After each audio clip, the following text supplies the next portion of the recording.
मुंबई की बारिश में भीगी हुई सड़कें चमक रही थीं। आसमान में बिजली कड़क रही थी और हवा में एक अजीब सी सनसनी थी, जैसे कोई अनदेखी आंखें शहर को देख रही हों। अंधेरी पूर्व के एक छोटे से फ्लैट में आदित्य रॉय अपने लैपटॉप पर काम कर रहा था। बाहर बारिश की आवाज और कभी-कभी गड़गड़ाहट के अलावा सन्नाटा था।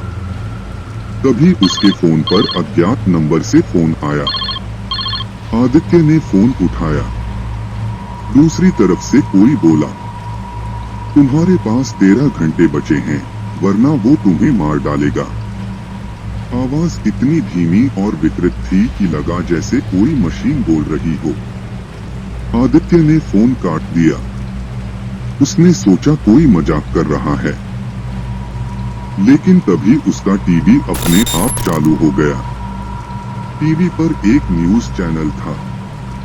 एंकर की आवाज गंभीर थी। आज रात मालाड में एक युवक ने आत्महत्या कर ली। पहचान राहुल मेहता के रूप में हुई है, जो एक प्राइवेट कंपनी में काम करते थे। पुलिस को शक है कि यह एक साधारण आत्महत्या नहीं बल्कि।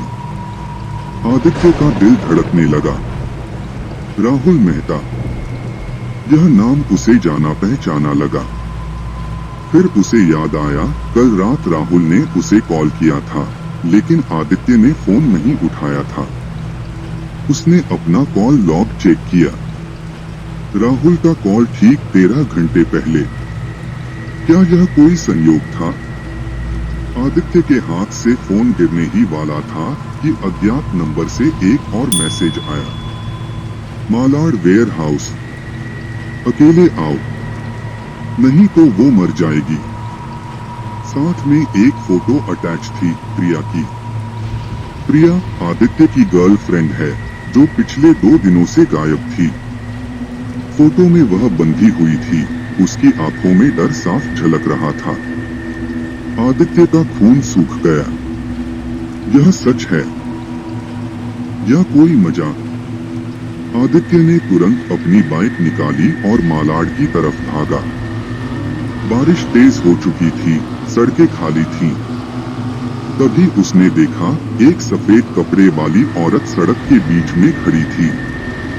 उसने ब्रेक मारे, लेकिन जब वहां पहुंचा तो कोई नहीं था। क्या मैं सच में किसी भूत को देख रहा हूं? फोन फिर बजा। वही नंबर। इस बार आवाज और भी डरावनी थी। तुम देर कर रहे हो, वो तुम्हारा इंतजार कर रहा है। मालाड का वह वेयरहाउस सालों से खाली पड़ा था। दरवाजा टूटा हुआ था। अंदर अंधेरा था, सिर्फ बारिश की आवाज गूंज रही थी। आदित्य ने अपने फोन की टॉर्च जलाई और अंदर घुसा। आदित्य ने अपनी सांस रोककर वेयरहाउस के अंदर झांका। हवा में सड़ान और पुरानी लकड़ी की गंध थी। उसका दिल धड़क रहा था, मानो छाती से बाहर कूदने को आतुर हो। फोन की टॉर्च की रोशनी में वह देख पा रहा था कि पूरा कमरा खून से लिखे अजीब निशानों से भरा पड़ा था। कुछ संस्कृत के मंत्र और कुछ अंक जिनका अर्थ समझ से परे था। प्रिया, तुम कहाँ हो? उसने फुसफुसाते हुए कहा, लेकिन जवाब में सिर्फ उसकी अपनी आवाज सुनाई दी। तभी उसके पैरों के नीचे कुछ आवाज हुई। उसने नीचे देखा, एक टूटा हुआ मोबाइल फोन पड़ा था। उसे उठाते ही स्क्रीन पर एक मैसेज चमका, तुम यहाँ अकेले नहीं हो। आदित्य ने चारों तरफ देखा। छत से पानी की बूंदें टपक रही थीं, लेकिन उनमें से कुछ लाल थीं, जैसे खून। वह आदमी जो चलता नहीं, सरकता है। ऊपर से फिर वही आवाज सुनाई दी। आदित्य ने ऊपर देखा। वह लंबा आदमी अब सीढ़ियों से नीचे आ रहा था, लेकिन उसके पैर नहीं हिल रहे थे। वह बस सरक रहा था, जैसे कोई सांप। उसकी आंखें पूरी तरह काली थीं और उसके होंठ हिल रहे थे, मानो कोई मंत्र पढ़ रहा हो। आदित्य ने पीछे हटते हुए एक टेबल पर हाथ टिकाया, लेकिन वह टेबल गीली थी। उसने हाथ देखा, खून से सना हुआ। तभी उसका फोन फिर बजा। वही अज्ञात नंबर था। उसने झटके से फोन उठाया। इस बार आवाज प्रिया की थी, लेकिन वह रोते हुए, दर्द से कराहते हुए बोली, आदित्य, मुझे मत ढूंढो, वो तुम्हें भी मार डालेगा। फिर एक चीख की आवाज सुनाई दी और लाइन कट गई। आदित्य ने फोन फेंक दिया और दरवाजे की तरफ भागा, लेकिन वह बंद था। उसने जोर से धक्का दिया, लात मारी, लेकिन दरवाजा नहीं हिला। पीछे से पैरों के घिसटने की आवाज नजदीक आ रही थी। उसने एक लोहे की रॉड उठाई और दरवाजे के कुंडे पर 2-3 बार किए। कड़ाक की आवाज के साथ दरवाजा खुल गया। आदित्य बाहर भागा, लेकिन बारिश इतनी तेज थी कि सामने कुछ दिख नहीं रहा था। उसने पीछे मुड़कर देखा, वह आदमी अब भी वेयरहाउस के अंदर खड़ा था। उसकी काली आंखें आदित्य को घूर रही थीं। तभी उसका फोन फिर बजा। एक मैसेज था, 13 घंटे खत्म हो चुके हैं, अब तुम्हारी बारी है। आदित्य ने बाइक स्टार्ट की और पूरी रफ्तार में भागा। उसका दिमाग सवालों से भरा हुआ था। कौन है वह आदमी? क्या प्रिया अभी भी जिंदा है? यह 13 घंटे वाली चेतावनी क्या है? उसके गले पर लिखा नंबर क्यों है? वह सीधे पुलिस स्टेशन गया। वहां उसे इंस्पेक्टर विक्रम चौहान मिले। एक ऐसा इंस्पेक्टर जिसके बारे में कहा जाता था कि वह असाधारण केस सुलझाता है। जैसे ही आदित्य ने उन्हें सारी बात बताई, इंस्पेक्टर का चेहरा गंभीर हो गया। उसने अपनी फाइल से एक फोटो निकाली, उसी वेयरहाउस की, जहां 13 साल पहले 13 लोगों की रहस्यमय हत्या हुई थी। तुम्हें वहां नहीं जाना चाहिए था आदित्य। अब वो तुम्हारे पीछे है, इंस्पेक्टर ने धीमी आवाज में कहा। आदित्य का शरीर कांप रहा था जब इंस्पेक्टर विक्रम ने उसके सामने एक मोटी फाइल रखी। फाइल के कवर पर लाल अक्षरों में लिखा था, मालाड कल्ट केस 13-13-13। ये तारीख नहीं है, इंस्पेक्टर ने गंभीर स्वर में कहा, ये गिनती है। 13 पीड़ित, 13 संदिग्ध और 13 साल बाद। फाइल खोलते ही सामने आई वो भयावह तस्वीरें। 13 शव, सभी के गले पर वही निशान 66-6-13 खुदा हुआ था।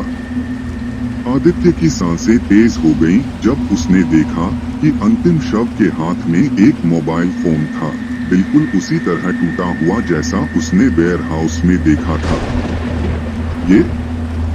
ये राहुल का फोन है, आदित्य ने चीखते हुए कहा। इंस्पेक्टर ने गहरी सांस ली। नहीं आदित्य, ये फोन 13 साल पुराना है। राहुल ने सिर्फ उसे ढूंढा था और अब तुमने भी उसे छू लिया। बाहर बारिश थम चुकी थी, लेकिन हवा में एक अजीब सी गंध थी, जले हुए बालों और सड़े हुए अंडों जैसी। आदित्य ने पुलिस स्टेशन से बाहर निकलते हुए पीछे मुड़कर देखा। खिड़की पर एक काली आकृति खड़ी थी, उसकी आंखें चमक रही थीं। उसका फोन फिर बजा। मैसेज था, तुम्हारा खून हमारा है।